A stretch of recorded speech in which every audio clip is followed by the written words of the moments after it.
Sunday dinner at the Morrison family estate was supposed to be about tradition and togetherness. Instead, it became another opportunity for my relatives to explain why I wasn't worthy of inclusion in their social circles. "Victoria, sweetheart, your father and I have decided you're not quite ready for the Heritage Foundation Gala this year," my mother said, cutting her roast beef with surgical precision. "This is for established families only, people who understand proper social protocols." I looked up from my phone, where I'd been reviewing the final contract details for what would be the most profitable weekend of my commercial real estate career. "Not ready how exactly?" "Well, darling," my Aunt Patricia chimed in, "you're still finding yourself professionally. These events require a certain gravitas. People expect to network with serious business leaders, not someone experimenting with property investments."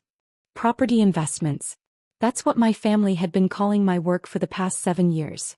Ever since I'd used my trust fund to purchase my first commercial building instead of following their prescribed path through law school. "This year's gala is particularly exclusive," my father added with obvious pride. "We're hosting it at the new Meridian Tower. Absolutely the most prestigious venue in the city. Only established families with real social standing received invitations." The Meridian Tower. I nearly choked on my wine. They were hosting their exclusive gala at my building, the crown jewel of my real estate portfolio that I'd spent 3 years developing into the city's premier luxury event space. "The Meridian Tower is quite impressive," I agreed carefully. "Oh, it's magnificent," my mother gushed. 37 floors of pure elegance. The penthouse ballroom has views of the entire downtown district. Though I'm sure someone like you would never have occasion to visit such an exclusive venue. Someone like me owns such an exclusive venue, but my family had never bothered to understand the scope of my real estate investments. "Victoria's still playing around with her little buildings," my cousin Bradley said dismissively. "Maybe someday she'll be ready for events where real business happens." My little buildings included 14 commercial properties across the downtown district, generating $47 million in annual revenue. But my family measured success through social recognition rather than financial performance. "The networking opportunities will be extraordinary," my father continued. "Fortune 500 executives, federal judges, even the mayor. This is where real relationships are built, Victoria. Perhaps next year you'll be established enough to attend." I checked my phone again, smiling at a message from my property manager. "Meridian Tower prep complete for tomorrow's Heritage Foundation event. All VIP amenities confirmed for the Morrison family reservation." Tomorrow was going to be educational for everyone involved. Monday evening arrived with the kind of autumn weather that made the Meridian Tower's glass facades sparkle against the downtown skyline.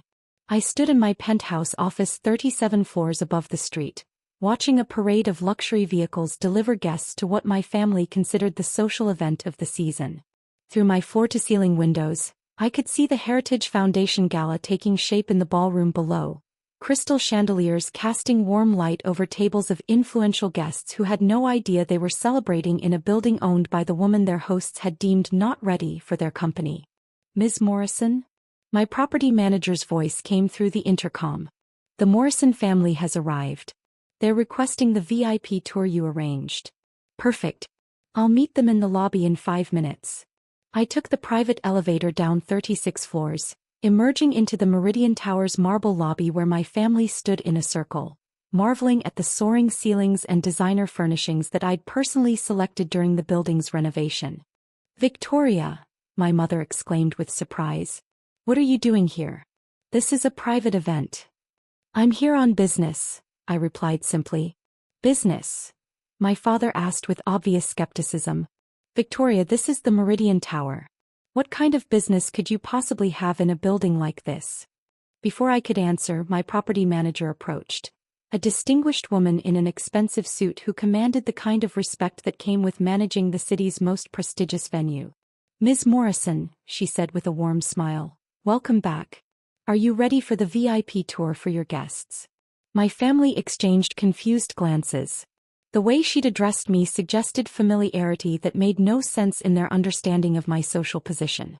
"Actually, Margaret, I think we'll skip the formal tour tonight. Just show them to their table." "Of course.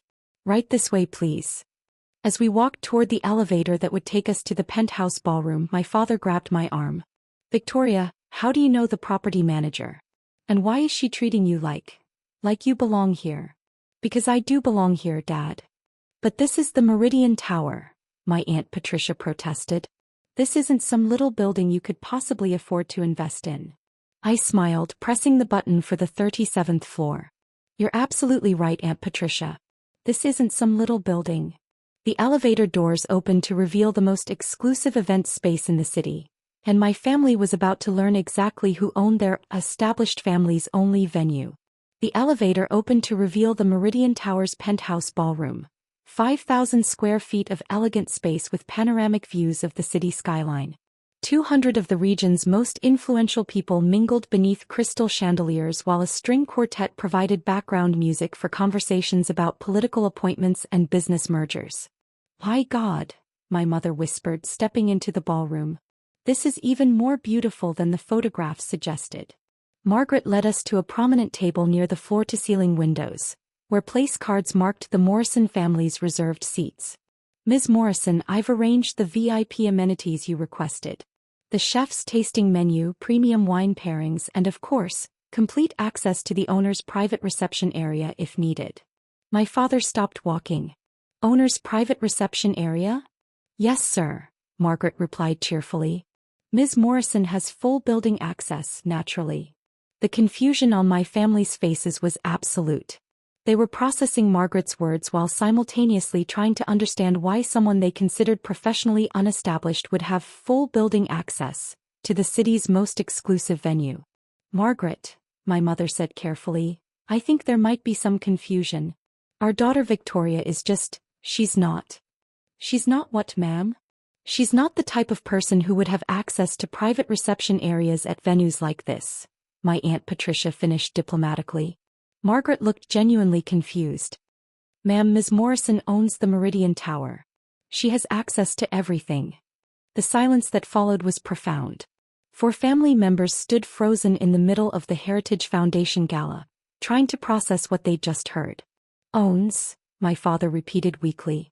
The building, yes, sir. Ms. Morrison purchased and renovated the Meridian Tower 3 years ago. This is her property. My mother sank into the nearest chair, her carefully applied makeup unable to hide the shock spreading across her face. Victoria, what is she talking about? I'm talking about the fact that your not ready daughter owns the venue where you're celebrating being an established family, I explained gently. Around us, the gala continued. Fortune 500 executives and federal judges networking in my ballroom while my family processed the magnitude of their miscalculation. But you said you did property investments, Bradley stammered. I said I worked in commercial real estate development. You assumed that meant small residential properties.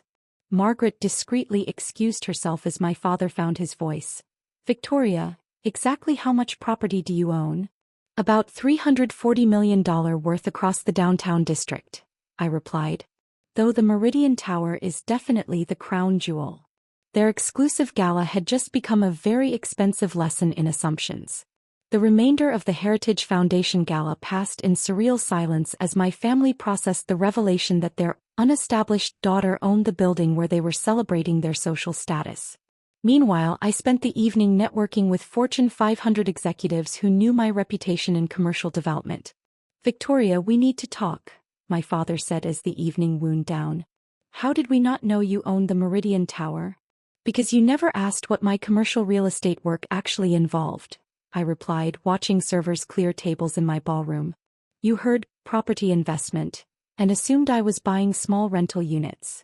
My mother's voice was barely audible.